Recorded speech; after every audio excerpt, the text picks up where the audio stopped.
नमस्कार साथियों, आप देख रहे हैं बिहार समाचार, जहां आपको मिलती है बिहार की दिन भर की ताजा और बड़ी खबरें। आज की पहली खबर, बिहार में भूमि अधिग्रहण नियमों में राहत, बेटी की शादी या संकट के समय डीएम को दें, आवेदन मिलेगा 4 गुना मुआवजा। मुख्यमंत्री सम्राट चौधरी ने कहा कि यदि किसी की जमीन टाउनशिप के लिए अधिग्रहित होती है और संबंधित परिवार किसी परेशानी में है या घर में बेटी की शादी के लिए जमीन बेचने की जरूरत हो तो वह जिलाधिकारी को आवेदन देगा। जांच के बाद संबंधित व्यक्ति को जमीन के बदले 4 गुना मुआवजा दिया जाएगा, जो सीधे उनके खाते में भेजा जाएगा। मुख्यमंत्री सोनपुर प्रखंड की डुमरी बुजुर्ग पंचायत में सबका सम्मान जीवन आसान कार्यक्रम के तहत आयोजित सहयोग शिविर को संबोधित कर रहे थे। गया में शराब बनाने के लिए लाई गई 1650 लीटर स्पिरिट बरामद। मगध मेडिकल थाने की पुलिस ने पिकअप वाहन से 1650 लीटर स्पिरिट जब्त करने के साथ धंधेबाज को गिरफ्तार किया है। जब्त स्पिरिट का उपयोग शराब बनाने में प्रयोग किया जाना था। यह जानकारी बुधवार को मगध मेडिकल थानाध्यक्ष कृष्ण कुमार ने दी है। थानाध्यक्ष ने बताया कि शराब धंधेबाजों पर नकेल कसने के बीच शुरू किए अभियान के तहत जानकारी मिली कि पिकअप से काफी मात्रा में स्पिरिट ले जाई जा रही है। गोपालपुर के पूर्व विधायक गोपाल मंडल का बेटा हुआ लापता। गोपालपुर विधानसभा क्षेत्र के पूर्व विधायक गोपाल मंडल के पुत्र तरुण कुमार नीरज सोमवार से लापता हैं। परिजनों द्वारा उनकी तलाश की जा रही है, लेकिन अब तक कोई सुराग नहीं मिला है। बताया गया कि तरुण कुमार नीरज 18 मई को दोपहर करीब 2:18 बजे new housing board colony Barari स्थित आवास से निकले थे। उस समय उन्होंने व्हाइट ब्लैक शर्ट एवं ट्राउजर पहन रखा था। गले में हेडफोन तथा कंधे पर साइड बैग था। एलपीजी कंज्यूमर्स जल्द कराएं ई-केवाईसी, नहीं तो जून के बाद रुक सकती है सब्सिडी। एलपीजी गैस कंज्यूमर्स के लिए बड़ी खबर है। इंडियन ऑयल कॉर्पोरेशन ने स्पष्ट किया है कि समय पर ई-केवाईसी नहीं कराने वाले कंज्यूमर्स की गैस सब्सिडी बंद हो सकती है। कंपनी ने सभी ग्राहकों से जल्द प्रक्रिया पूरी कराने की अपील की है। अंतिम मौका जून महीने तक दिया गया है। अब ड्रोन की नजर में रहेंगे बालूघाट। बिहार में अवैध खनन रोकने के लिए बड़ी तैयारी। बिहार में अवैध बालू खनन और ओवरलोडिंग पर लगाम लगाने के लिए खान एवं भूतत्व विभाग अब ड्रोन का सहारा लेगा। खान एवं भूतत्व विभाग ने उत्पाद एवं मद्य निषेध विभाग की तर्ज पर राज्य के करीब 450 बालू घाटों की निगरानी ड्रोन कैमरों से करने की तैयारी शुरू कर दी गई है। इसके लिए विभाग निजी एजेंसी के साथ करार करेगा, जो ड्रोन उपलब्ध कराने के साथ निगरानी व्यवस्था भी संभालेगी। सीएम सम्राट का अफसरों को निर्देश, भारत नेपाल सीमा पर निगरानी के लिए नई तकनीक का उपयोग करें। मुख्यमंत्री सम्राट चौधरी ने मंगलवार को मुख्यमंत्री सचिवालय स्थित संवाद कक्ष में भारत नेपाल सीमा प्रबंधन पर उच्च स्तरीय बैठक की। इस दौरान उन्होंने कहा कि भारत नेपाल सीमा पर बेहतर निगरानी को लेकर नई तकनीक का इस्तेमाल किया जाए। सीमा पर होने वाले अनैतिक और गैर वैधानिक कार्यों पर पूरी सख्ती बरतें। बिहार में ई वाहनों को बढ़ावा, चार्जिंग स्टेशन लगाने पर सरकार देगी 2,25,000 तक अनुदान। बिहार में इलेक्ट्रिक वाहनों को बढ़ावा देने के लिए राज्य सरकार ने चार्जिंग स्टेशन स्थापित करने पर प्रोत्साहन राशि देने की घोषणा की है। सरकार सार्वजनिक और निजी स्तर पर चार्जिंग स्टेशन स्थापित करने वालों को उपकरण खरीद पर 75% तक अनुदान देगी। राज्य सरकार ने वर्ष 2030 तक राज्य में 30% ई वाहनों की बिक्री का लक्ष्य तय किया है। पटना सासाराम 4 लेन के लिए 149 करोड़ मंजूर। भारतमाला परियोजना के तहत निर्माणाधीन पटना सासाराम 4 लेन परियोजना के लिए जमीन अधिग्रहण प्रक्रिया तेज कर दी गई है। राष्ट्रीय राजमार्ग प्राधिकरण ने पटना जिले में भूमि अधिग्रहण के लिए मुआवजा भुगतान मद में 149.76 करोड़ रुपए स्वीकृत किए हैं। पटना जिले के नौबतपुर और बिहटा अंचल के 21 मौजों में कुल 176.16 एकड़ जमीन का अधिग्रहण किया जाना है। बिहार के 33 जिलों में आज आंधी बारिश का अलर्ट। बिहार में भीषण गर्मी के बीच आज 33 जिलों में आंधी बारिश और बिजली गिरने का अलर्ट है। मौसम विभाग ने 14 जिलों में ऑरेंज तो 18 में येलो अलर्ट जारी किया है, जबकि बाकी जिलों में मौसम सामान्य रहेगा। भीषण गर्मी के बीच बारिश होने से तापमान में 2 से 3 डिग्री तक कमी आ सकती है, लेकिन उमस बरकरार रहेगी। वहीं छपरा में गर्मी की वजह से 23 मई तक सारे 8वीं तक के स्कूलों को बंद करने का आदेश डीएम ने दिया है। बिहार के सरकारी कार्यालयों में महिलाएं शाम 5 बजे तक काम करेंगी। सरकार का यह आदेश आउटसोर्सिंग एजेंसियों या संविदा के माध्यम से विभिन्न विभागों में काम कर रही महिला कर्मियों पर लागू नहीं हो रहा है। मुख्य सचिव प्रत्यय अमृत के हस्ताक्षर से सामान्य प्रशासन विभाग ने पिछले महीने एक आदेश जारी किया था। इसमें सरकारी कार्यालयों में काम करने वालों के लिए समय अवधि निर्धारित की गई थी। गांधी मैदान के पास बदल जाएगी पहचान, बांकीपुर बस स्टैंड की जगह बनेगा 5 स्टार ताज होटल। राजधानी पटना का ऐतिहासिक बांकीपुर बस स्टैंड अब जल्द ही अतीत का हिस्सा बनने जा रहा है। वर्षों तक यात्रियों और बसों की आवाजाही से गुलजार रहने वाला यह परिसर अब एक नए रूप में विकसित किया जाएगा। गांधी मैदान स्थित कारगिल चौक के समीप बने करीब 67 वर्ष पुराने इस बस डिपो को हटाया जाएगा। मिड डे मील का खाना खाकर 36 से ज्यादा बच्चे बीमार। नालंदा में बुधवार को मिड डे मील का खाना खाकर 36 से अधिक बच्चे बीमार हो गए। खाना खाने के थोड़ी ही देर बाद सभी को उल्टी, दस्त और चक्कर आने लगे। कई तो बेहोश होने लगे। तुरंत बच्चों को प्राथमिक स्वास्थ्य केंद्र नगर नौसा में भर्ती कराया गया, जहां इलाज जारी है। कुछ बच्चों की स्थिति गंभीर है, उन्हें चंडी रेफरल अस्पताल भेजा गया है। जीविका दीदियों को मिल गई नई ड्यूटी, किसानों की बढ़ेगी इनकम। खरीफ मौसम में किसानों की आमदनी बढ़ाने और आधुनिक कृषि तकनीकों को गांव-गांव तक पहुंचाने के उद्देश्य से प्रखंड क्षेत्र के शान जीविका केंद्र चमरुचक में विशेष कृषि प्रशिक्षण कार्यक्रम का आयोजन किया गया। प्रशिक्षण में जीविका से जुड़ी ग्राम संसाधन सेवी एवं कौशल प्रसार कार्यकर्ता दीदियों को उन्नत खेती, गुणवत्ता युक्त बीज, पाली हाउस तकनीक, सब्जी नर्सरी प्रबंधन तथा नीरा उत्पादन के संबंध में विस्तृत जानकारी दी गई।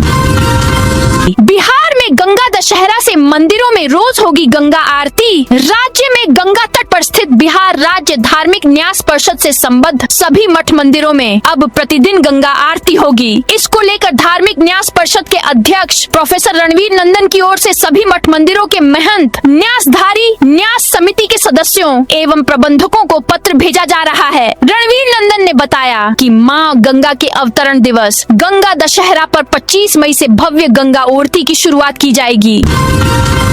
बिहार को पूर्वी भारत का एविएशन हब बनाने की तैयारी। सम्राट चौधरी की अध्यक्षता में आज मुख्यमंत्री आवास में नागरिक उड्डयन को लेकर उच्च स्तरीय समीक्षा बैठक आयोजित की गई। बैठक में भारत सरकार के नागर विमानन मंत्रालय, भारतीय विमानपत्तन प्राधिकरण और बिहार सरकार के वरिष्ठ अधिकारियों ने हिस्सा लिया। इस दौरान बिहार में एयर कनेक्टिविटी बढ़ाने, नए एयरपोर्ट विकसित करने और मौजूदा हवाई अड्डों के विस्तार को लेकर विस्तृत चर्चा हुई। सम्राट कैबिनेट की बैठक आज शाम 5:30 बजे मंत्रिमंडल सचिवालय में होगी। इसमें राज्य से जुड़े कई महत्वपूर्ण प्रस्तावों और योजनाओं पर मुहर लग सकती है। बैठक की अध्यक्षता मुख्यमंत्री सम्राट चौधरी करेंगे। दोनों डिप्टी सीएम विजय कुमार चौधरी और विजेंद्र यादव समेत कैबिनेट के सभी मंत्री मौजूद रहेंगे। बैठक के बाद शाम 6:30 बजे IPRD हॉल में कैबिनेट की आधिकारिक ब्रीफिंग की जाएगी। सूत्रों के मुताबिक आज की कैबिनेट बैठक में विकास योजनाओं, कर्मचारियों से जुड़े प्रस्तावों और नई नीतियों पर चर्चा हो सकती है। माना जा रहा है कि सरकार कुछ बड़े लोकहित फैसलों की घोषणा भी कर सकती है। दवा कारोबारियों की हड़ताल, अस्पतालों में मरीज के अटेंडेंट परेशान। ऑनलाइन दवाइयों की बिक्री और केंद्र सरकार की नई दवा नीति के विरोध में आज देश भर में दवा कारोबारियों की हड़ताल है। इस दौरान बिहार सहित पूरे देश में थोक और खुदरा दवा दुकानें बंद रहेंगी। राज्य में 40,000 से ज्यादा दुकानें हड़ताल में शामिल हो रही हैं। पटना के IGI-MS के बाहर दवा दुकानें बंद हैं। इससे मरीजों के अटेंडेंट परेशान हैं। उनका कहना है कि मरीज भर्ती है, दवा कहां से लाएं? दवा कारोबारियों का कहना है कि ऑनलाइन फार्मेसी कंपनियों के बढ़ते दायरे से पारंपरिक मेडिकल स्टोरों के सामने बड़ा संकट खड़ा हो गया है। ओडिशा गुजरात मॉडल पर चलेगी बिहार की रयाम और सकरी चीनी मिल। रयाम और सकरी चीनी मिल को सरकार एक सफल और जांचे परखे मानदंड के आधार पर चालू करेगी। मंगलवार को हुई बैठक में मुख्य सचिव प्रत्यय अमृत ने अधिकारियों को यह स्पष्ट कर दिया। बैठक में गन्ना उद्योग एवं सहकारिता विभाग के सचिव धर्मेंद्र सिंह के अलावा राष्ट्रीय सहकारी चीनी कारखाना संघ के प्रबंध निदेशक प्रकाश नायक वर्णे, गन्ना विशेषज्ञ RB दावड़े और इंडियन पोटाश लिमिटेड के वाइस प्रेसिडेंट नीरज शर्मा सहभागी रहे। पटना मरीन ड्राइव पर BMW कार में लगी आग। पटना के मरीन ड्राइव पर मंगलवार रात BMW कार में अचानक आग लग गई। दोनों तरफ से आने वाली गाड़ियां रुक गईं। देखने वाले राहगीरों की भीड़ जमा हो गई। आग की तेज लपटें उठने लगीं। देखते ही देखते गाड़ी के आगे का हिस्सा पूरी तरह से जलकर खाक हो गया। TRE 4 प्रदर्शन पुलिस ने लड़कियों को घसीटा। तेज प्रताप समर्थक को उठाया। BPSC TRE 4 की वैकेंसी जारी करने की मांग को लेकर आज फिर पटना में कैंडिडेट्स का प्रदर्शन कर रहे हैं। प्रदर्शन से पहले पुलिस ने छात्र नेता रिंकल यादव को घसीटते हुए हिरासत में लिया है। अभ्यर्थी जंजीर पहनकर प्रदर्शन कर रहे हैं। रिंकल यादव PU छात्र संघ चुनाव में अध्यक्ष पद के उम्मीदवार थे। रिंकल को तेज प्रताप यादव ने समर्थन दिया था। महिला अभ्यर्थियों को भी पुलिस घसीट कर ले गई है। बिहार के इस विश्वविद्यालय में 2 से 5 हजार में मिलता है फर्जी मार्कशीट। जय प्रकाश विश्वविद्यालय के छात्रों को फर्जी अंक पत्र दिए जाने का मामला प्रकाश में आया है। विश्वविद्यालय के परीक्षा नियंत्रक डॉक्टर अशोक कुमार मिश्रा ने बताया कि इस समय विश्वविद्यालय में विभिन्न परीक्षाओं के अंतर्गत अंक पत्र में हुई गड़बड़ी के सुधार की प्रक्रिया चल रही है। इसी क्रम में जब टेबुलेशन रजिस्टर की जाँच की गयी तो पता चला कि कई छात्र छात्राओं के अंक पत्र विश्वविद्यालय ने निर्गत नहीं किए हैं, बल्कि यह फर्जी है। बिहार में खिलाड़ियों को मिलेगी सरकारी नौकरी। बिहार के उत्कृष्ट खिलाड़ियों की सीधी बहाली की तैयारी शुरू कर दी गई है। इसको लेकर राज्य सरकार ने सभी विभागों और कार्यालयों से रिक्त पदों का ब्यौरा मांगा है ताकि नियुक्ति की प्रक्रिया जल्द शुरू की जा सके। आधिकारिक सूत्रों से मिली जानकारी के अनुसार सरकार ने जारी निर्देश में कहा है कि उत्कृष्ट खिलाड़ियों की सरकारी सेवा में नियुक्ति के लिए वर्ष 2026 का विज्ञापन प्रकाशित किया जाना है। मुंगेर में मकई लदा ट्रक सड़क किनारे पलटा, बड़ा हादसा टला। मुंगेर जिले के हवेली खड़गपुर नगर परिषद क्षेत्र में एक बड़ा सड़क हादसा टल गया। वार्ड संख्या 24 स्थित कादिरगंज गांव में इंडियन गैस एजेंसी के पास मकई से लदा एक ट्रक अनियंत्रित होकर सड़क किनारे पलट गया। इस दुर्घटना में चालक और खलासी समेत किसी को भी चोट नहीं आई। जानकारी के अनुसार यह ट्रक नवगछिया से मकई लादकर पश्चिम बंगाल के आसनसोल जा रहा था। कादिरगंज गाँव के पास विपरीत दिशा से आ रहे एक अन्य ट्रक को साइड देने के प्रयास में चालक ने वाहन को सड़क किनारे ले लिया। सड़क संकरी होने और रात के अंधेरे के कारण ट्रक असंतुलित होकर पलट गया। मधुबनी में उत्पाद विभाग की कार्रवाई में 11 लोग गिरफ्तार। मधुबनी उत्पाद विभाग ने जिले भर में विशेष अभियान चलाकर 11 लोगों को गिरफ्तार किया है। यह कार्रवाई अवैध शराब कारोबारियों के खिलाफ की गई। उत्पाद अधीक्षक विजयकांत ठाकुर ने मंगलवार शाम 5 बजे प्रेस वार्ता में यह जानकारी दी। सोमवार को उत्पाद विभाग की टीमों ने जिले के 78 अलग अलग स्थानों पर छापेमारी की। गिरफ्तार किए गए 11 लोगों में 5 शराब तस्कर और 6 शराब का सेवन करने वाले शामिल हैं। मुंगेर में फ्यूल की कमी के चलते 2 पंप बंद। मुंगेर में पेट्रोल और डीजल के दाम में करीब 90 पैसे की बढ़ोतरी होते ही मंगलवार को जिले के पेट्रोल पंपों पर अचानक भारी भीड़ उमड़ पड़ी। सुबह से ही लोग अपनी बाइक, कार और अन्य वाहनों में तेल भरवाने के लिए पंपों पर पहुंचने लगे। दोपहर होते होते कई पंपों पर लंबी कतारें लग गईं और लोगों को घंटों इंतजार करना पड़ा। DIG चंदन कुशवाहा ने मुजफ्फरपुर सदर थाने को गोद लिया। बिहार पुलिस मुख्यालय के कड़े दिशा निर्देशों के बाद राज्य में पुलिसिंग को चुस्त दुरुस्त बनाने और थानों की कार्य प्रणाली को सुधारने के लिए एक विशेष मुहिम शुरू की गई है। इस पहल के तहत वरीय पुलिस अधिकारियों की ओर से अलग अलग थानों को गोद लिया जा रहा है। इसी कड़ी में मुजफ्फरपुर रेंज के DIG चंदन कुशवाहा ने मुजफ्फरपुर के सदर थाना को गोद लिया है। यह थाना जिले का पहला मॉडल थाना बनेगा। थाना गोद लेने के बाद DIG ने सदर थाना परिसर का औचक निरीक्षण किया। दरभंगा के 24 पंचायतों में एक साथ लगा सहयोग शिविर। दरभंगा के सिंहवाड़ा प्रखंड के सिमरी पंचायत और केवटी प्रखंड के ननौरा पंचायत के पंचायत सरकार भवन में आज सहयोग शिविर का आयोजन हुआ। सदर प्रखंड के शिशोपूर्वी पंचायत भवन में आयोजित सहयोग शिविर में ANM के खिलाफ शिकायत आई तो संजय सरावजी ने ANM को फटकार लगाई और जाँच के आदेश दिए। मोतिहारी में में शौचालय के फ्लश से शराब बरामद। मोतिहारी नगर थाना क्षेत्र के बलुआ सब्जी मंडी में पुलिस ने एक नवनिर्मित भवन के शौचालय के फ्लश टैंक से भारी मात्रा में अवैध शराब बरामद की है। छापेमारी के दौरान लगभग 80 लीटर नेपाली और देशी शराब जब्त की गई। यह कार्रवाई गुप्त सूचना के आधार पर की गई। गांव गांव उतरी सरकार, 54 पंचायतों में लगे सहयोग शिविर। मोतिहारी जिले की 54 पंचायतों में मंगलवार को सबका सम्मान जीवन आसान थीम के तहत लगा सहयोग शिविर गांवों के लिए राहत से ज्यादा व्यवस्था की हकीकत उजागर करने वाला मंच बन गया। पंचायत भवनों और स्कूल परिसरों में सुबह से ही लोगों की भीड़ उमड़ पड़ी। किसी के हाथ में जमीन विवाद की फाइल थी, कोई महीनों से बंद पेंशन चालू कराने पहुंचा था, तो कई महिलाएं राशन कार्ड और आवास योजना की शिकायत लेकर लाइन में खड़ी दिखीं। बेली ब्रिज का स्ट्रक्चर, पुल पर चढ़ते ही सोशल मीडिया पर फोटो वीडियो की बाढ़। बरारी के रिवर फ्रंट घाट पर काफी चहल पहल है। सैकड़ों लोग पैदल, बाइक और 4 पहिया वाहन से यहाँ पहुँचे हैं। सभी की निगाहें विक्रमशिला सेतु पर है, जहाँ सेना बीआरओ की टीम दिन रात एक कर बेली ब्रिज निर्माण में लगी है। कोई मोबाइल से फोटो खींच रहा है तो कोई वीडियो या रील बना रहा है।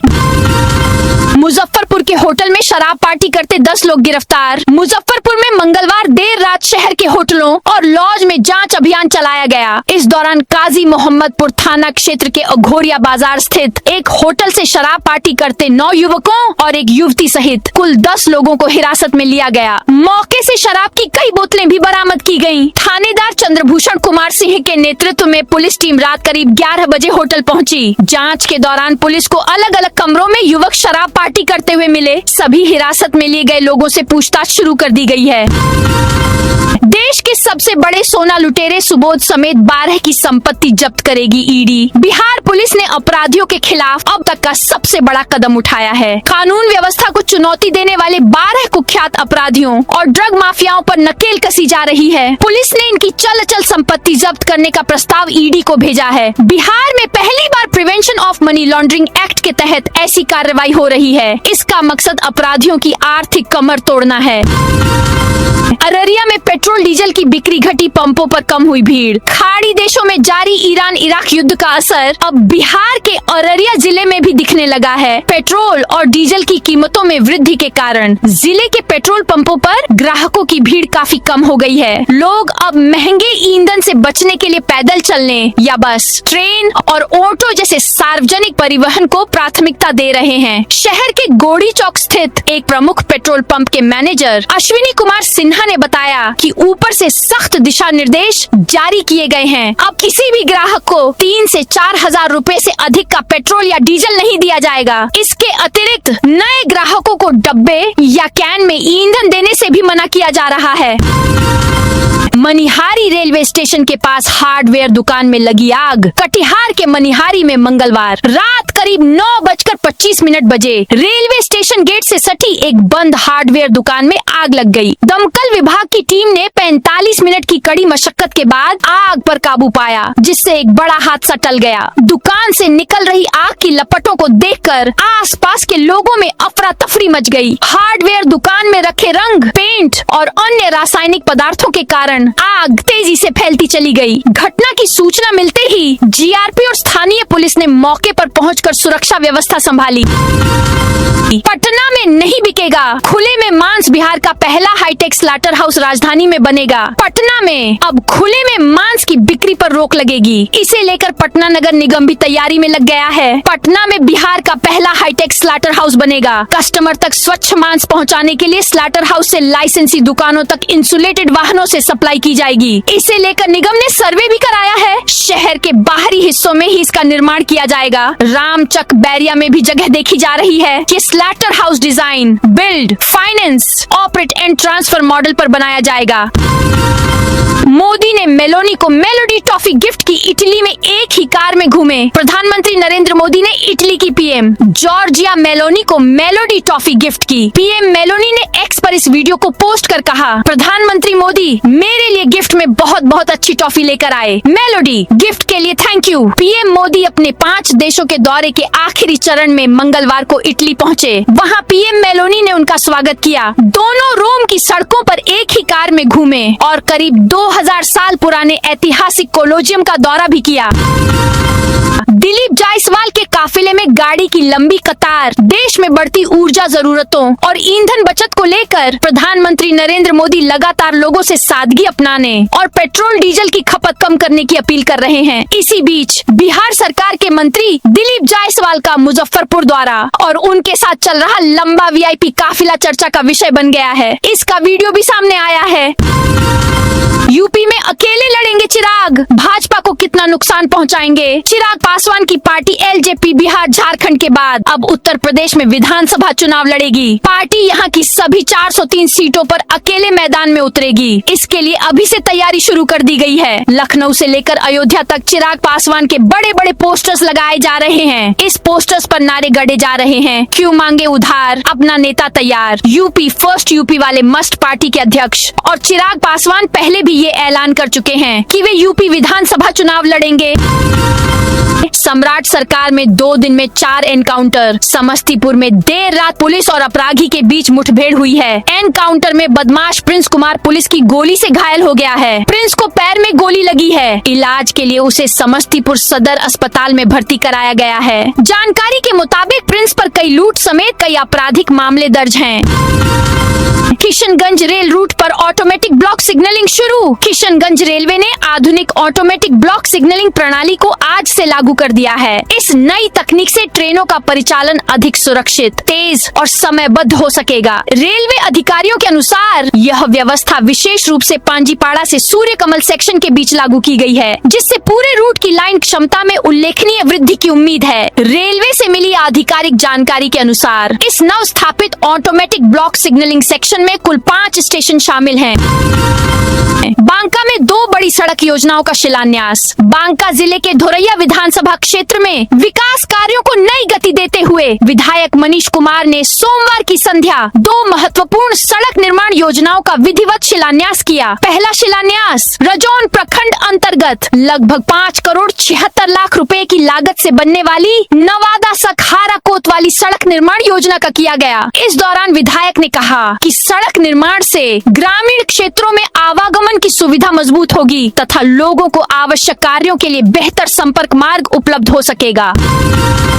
बंगाल में ओबीसी आरक्षण में बदलाव। शुभेंदु अधिकारी ने कोटा 17 से घटाकर 7% किया। मुसलमान बाहर। राज्य के पिछड़ा वर्ग कल्याण विभाग ने एक नई अधिसूचना जारी कर पश्चिम बंगाल में 66 जातियों के लिए अन्य पिछड़ा वर्ग ओबीसी आरक्षण को 17% से घटाकर 7% कर दिया है। यह फैसला राज्य मंत्रिमंडल द्वारा सोमवार को मुस्लिम समुदायों के लिए ओबीसी आरक्षण लाभ अस्थायी रूप से समाप्त करने के निर्णय के बाद लिया गया। वाम मोर्चा सरकार और बाद में तृणमूल कांग्रेस शासन के दौरान राज्य में ओबीसी आरक्षण बढ़ाकर 17% किया गया था, जिसे ओबीसी ए और ओबीसी बी श्रेणियों में विभाजित किया गया था। तो दोस्तों, यह थी आज बिहार की दिन भर की ताजा और बड़ी खबरें। अब कल मिलते हैं नई खबरों के साथ।